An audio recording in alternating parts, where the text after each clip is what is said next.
Howdy folks, and welcome back to World of Warships with Rear Admiral Jingles. Today's video, once again, sponsored by Audible.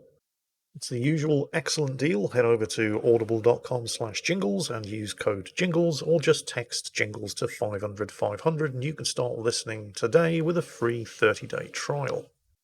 You'll get full access to thousands of all-you-can-listen audiobooks, original entertainment and podcasts all included in the Audible Plus catalogue.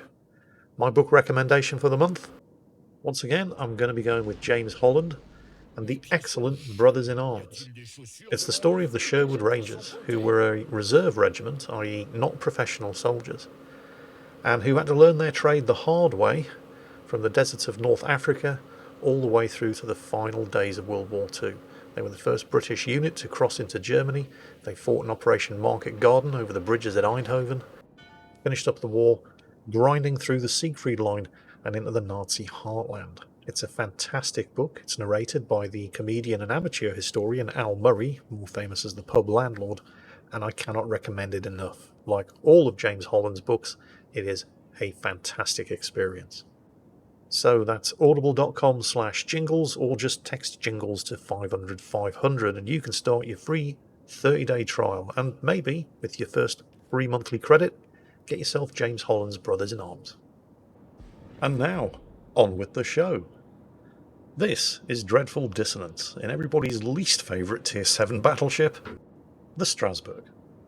Well, maybe that's not entirely true, at least not as long as the Gneisenau exists, but still, I don't think many people would be prepared to say that the Strasbourg is a very good Tier 7 battleship. Part of that is because it's a Tier 7 battleship.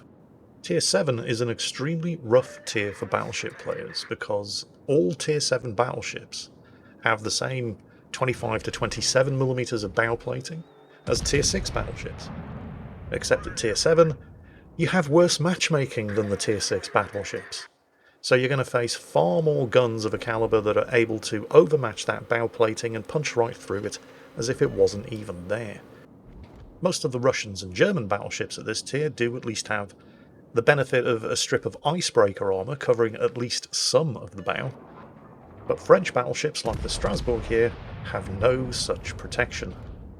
And that 26mm of armour doesn't just cover the bow and the stern of the Strasbourg, it covers the entirety of the Strasbourg's deck, which is bad news for two reasons.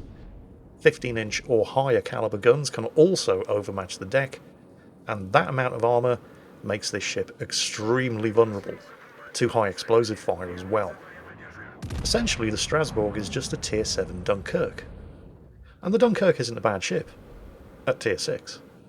The problem, of course, is that the Strasbourg is Tier 7.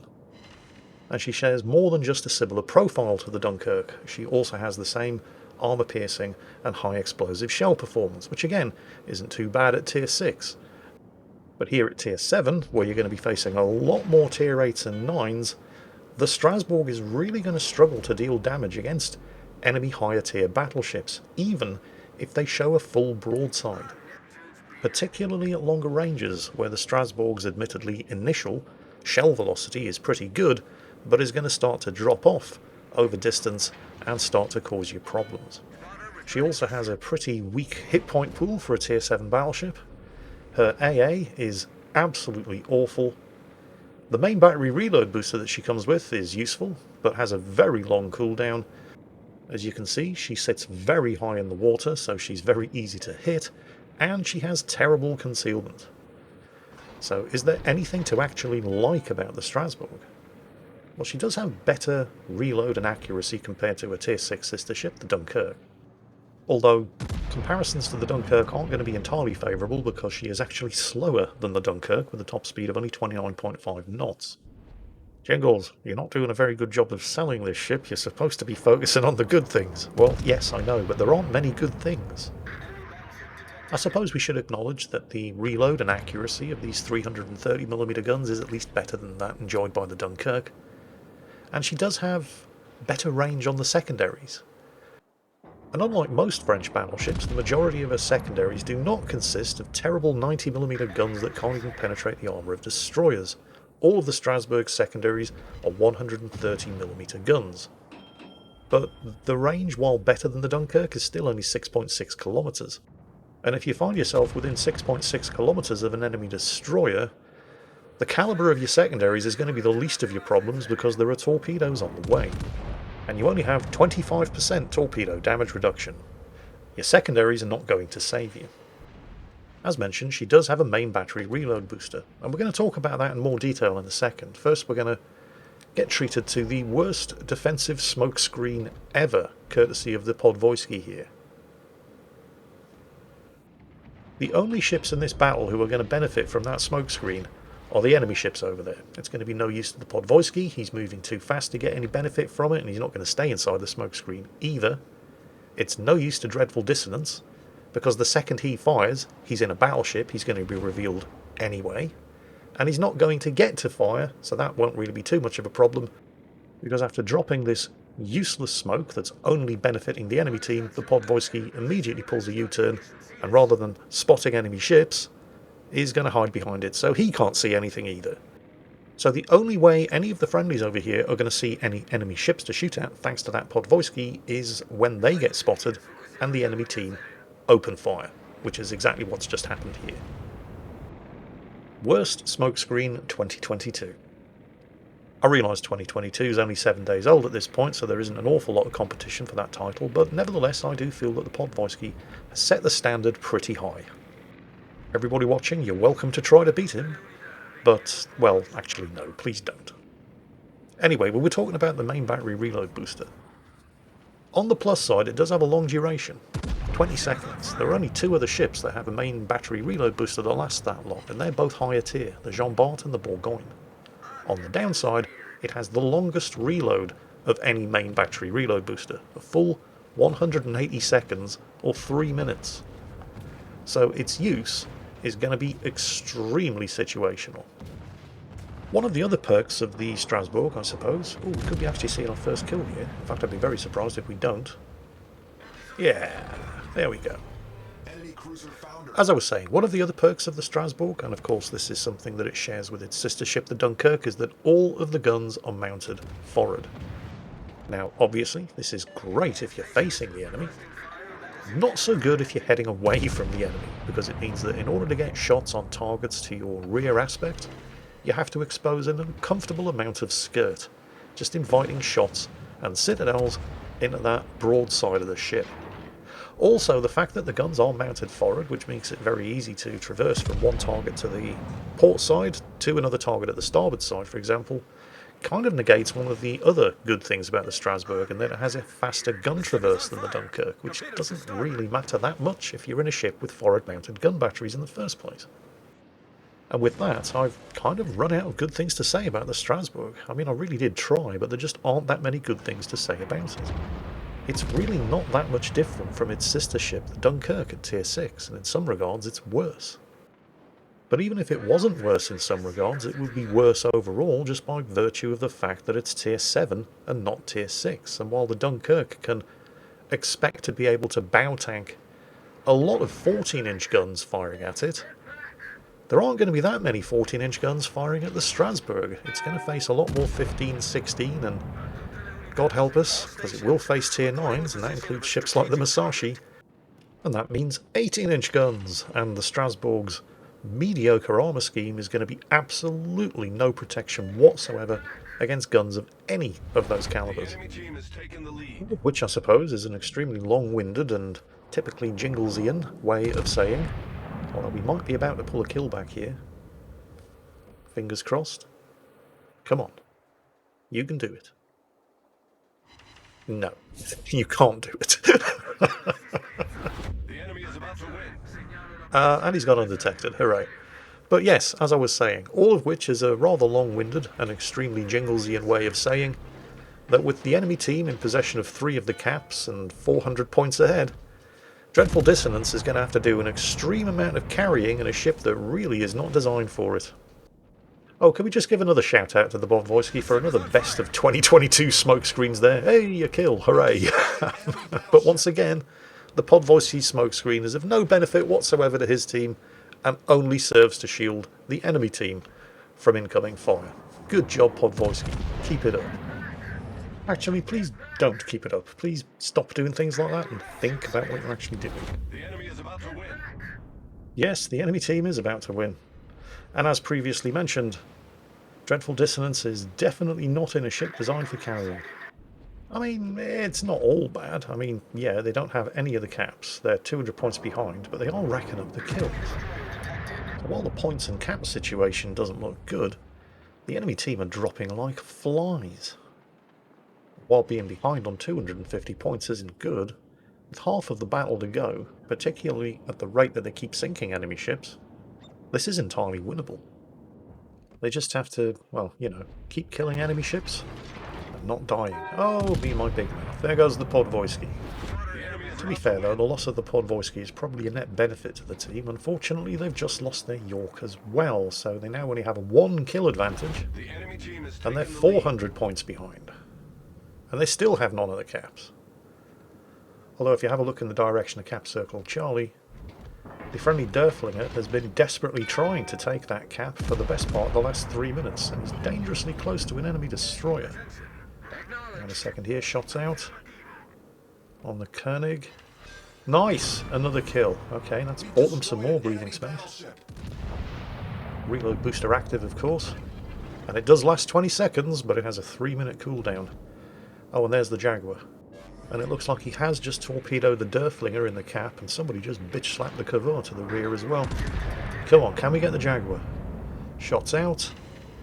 Oh, nearly 66 health, come on. Can the secondaries do it? No, I guess the secondaries ain't going to get theirs today. Jaguar's gone undetected, and he really, with 66 health remaining, needs to stay hidden behind that island. I'm not saying he needs to camp behind the island, he should be heading away, but he needs to keep the island between himself and anybody capable of spotting him. And I don't actually know what happens here, I can't remember. This replay was recorded a couple of course. Enemy destroyer sunk. Honestly, was anybody expecting any different? So, they are still 400 points behind, but they have managed to flip 1 cap. And they have a 2-kill lead, so that they need to improve on that. So come on team, you can do this. There are the Jaguar torpedoes, of course. They're not going to hit anything, don't worry about that. So who's next? I mean, there's no shortage of targets here. And remember, these guns are more accurate and have a faster reload than on the Dunkirk. The problem is the lackluster penetration at range, although that's not going to be such a problem when shooting at cruisers like the Algerie over there. Although they have just lost the Derflinger as well, although he only had a couple of thousand health remaining, that was fairly inevitable. Well, so much for superior accuracy. If at first you don't succeed, try again. And... nice! And there's the Kraken. Alright, more of this please. They now firmly outnumber the enemy team, and they do have at least 1 cap, so the enemy team are still accumulating points based on the cap circles, but not as quickly as Dissonance's team are accumulating points by sinking enemy ships. And they're now in the process of flipping the central cap. So that nearly 500 point lead is slowly getting chipped away at. Providing they can keep this up, there is enough time left for them to turn this into a win.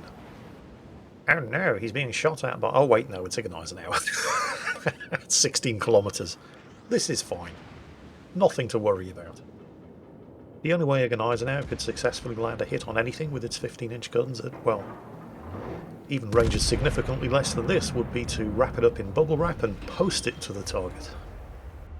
Dissonance did even say that he knew he was giving way too much broadside to the Agonizer now at this point in the battle, but, well, it's just a Agonizer now. Apparently word gets around.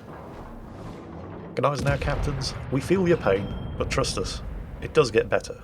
The Bismarck will be worth it. The guns are more accurate, although they're not that much more accurate, and you do at least get more of them, and the secondaries are good. I mean, the Agonizer now secondaries aren't bad, but the Bismarck secondaries are very, very good. So it will be worth the pain and suffering. Of course, after the Bismarck, you have to put up with the Frederick the Great. You know what, German battleship captains, now might be a good time to switch to the new battlecruiser line. Or just quit while you're ahead. Hey, check that out, 2 caps. I mean, the enemy team are at over 900 points. So they're going to need to sink something to give themselves some more breathing space or flip that final cap. But the Gneisenau's on low health, New York's on low health, surely they can kill one of them. They don't quite have a crossfire going, but it's almost there. 3 of the 5 surviving enemy ships are spotted and under fire. Come on, boys, pick a target and sink it.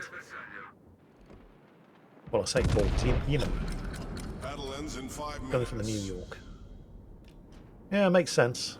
Especially with high explosive shells, the New York has even worse armour than a Tier 7 battleship, and there's a fire. It's continuing to tick. Nope, he's used the damage control.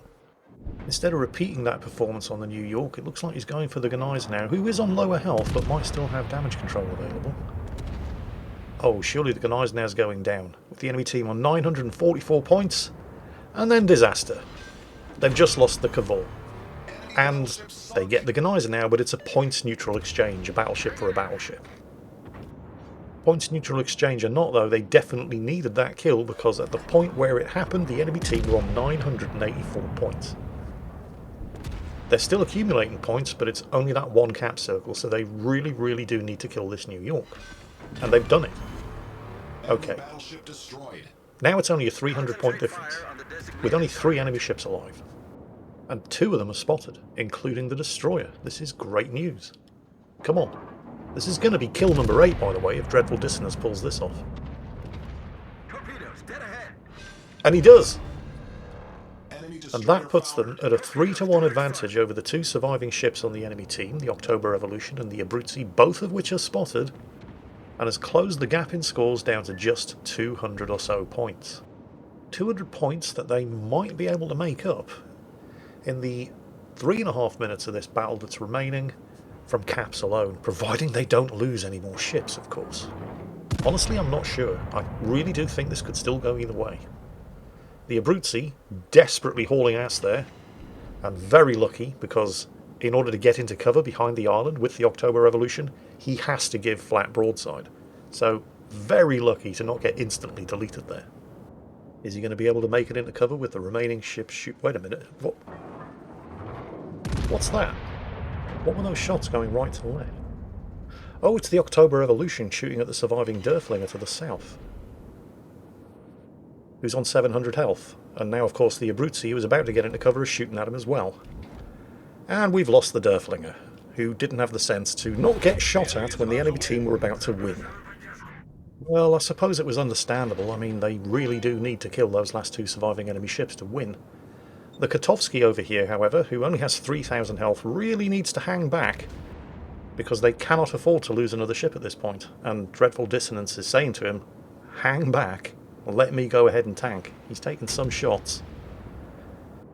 And since the Kotovsky is inside spot and range anyway, he's not really losing anything by continuing to fire, but he is slowing down and letting Dreadful Dissonance go ahead and tank. He's not in the best ship for it. Well, he kind of is. He's in the best ship for it, remaining in a position to do it, and that's what he's attempting to do. Enemy team are up to 952 points, but Dreadful Dissonance is about to cross into the final cap circle, and even if he doesn't flip it, simply contesting it is going to prevent the enemy team from gaining any further points. There's the October Revolution, and he has way too much health to be comfortable. Dreadful Dissonance is in the cap. Enemy team are focusing fire on the Kotovsky. There's the Hydro from the Abruzzi, so the Abruzzi is going to be waiting around the corner of that island, and he is going to have torpedoes ready. But, with only 1 minute and 20 seconds remaining, Dreadful Dissonance just kind of has to try to take it on the chin. He's got no reload booster left. He's saving his shots for the Abruzzi rather than wasting them on the October Revolution that he can't kill.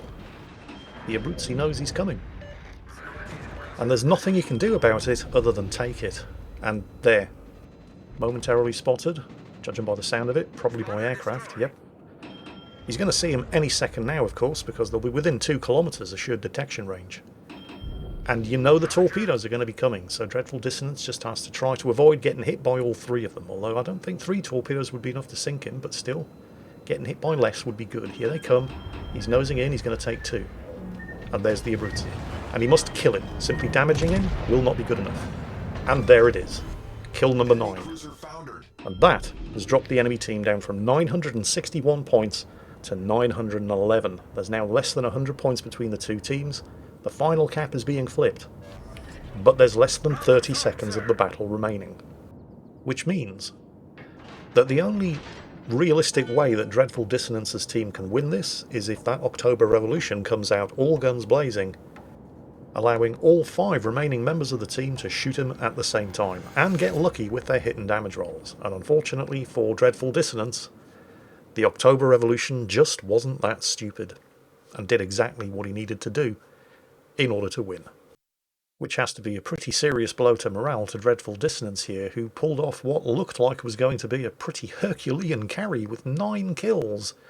Especially considering he was in the Strasbourg, which, you know, even if we're being generous to it, we have to say is not a very good ship. And it just wasn't enough. Unfortunately, the sad reality of the situation is that if you can't take a joke, you shouldn't be playing multiplayer games. Oh well, never mind. Better luck next time. Hope you've all enjoyed today's video, and as always, take care, stay safe, and I'll catch you next time.